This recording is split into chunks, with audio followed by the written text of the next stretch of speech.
এই অন্যায্য মূল্য বৃদ্ধি অবিলম্বে প্রত্যাহার করতে হবে।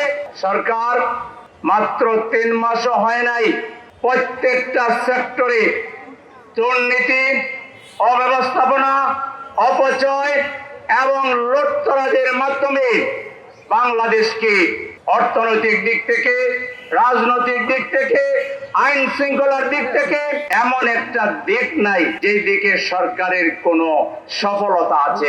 একটা দিকও তারা দেখাতে পারবে না। তারা সেই অতীতের লুটতরাজকে আরো শক্তিশালী করেছে। এদেশের জনগণের সবচেয়ে প্রিয় তারা যে ইসলামী অর্থনীতির জন্য, এদেশে ইসলামী অর্থনীতিকে সমৃদ্ধ করার জন্য, সুদমুক্ত জীবন ব্যবস্থা চালু করার জন্য মানুষ যে ব্যাংক চালু করেছিল, আজকে লুটের হয়ে সেই ব্যাংক দখল করার পায়তারা করছে। জনগণ জানু পিটা দিয়ে বাংলাদেশ থেকে তোমাদেরকে বিদায় করবে। সময় থাকতে যদি শুভবুদ্ধির পরিচয় না দাও, জানুর পিঠা একটাও মাটিতে পড়বে না, প্রত্যেকটাই গায়ে লাগবে।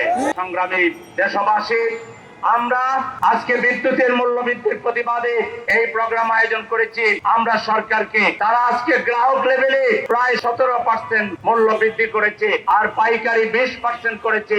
এই অন্যায্য মূল্য বৃদ্ধি অবিলম্বে প্রত্যাহার করতে হবে, নতুবা এদেশের জনগণ তাদের নিজের অধিকার প্রতিষ্ঠা করার জন্য অতীতের ফ্যাসিবাদের বিরুদ্ধে জনগণ দল, মত, জাতি, ধর্ম, বর্ণ নির্বিশেষে ঐক্যবদ্ধ হয়ে হাসিনাকে যেভাবে বাংলাদেশ থেকে বিতাড়িত করেছে, এরাও এই বাংলাদেশের জনগণ থেকে ইতিমধ্যেই জনগণের মন থেকে তারা চলে গিয়েছে।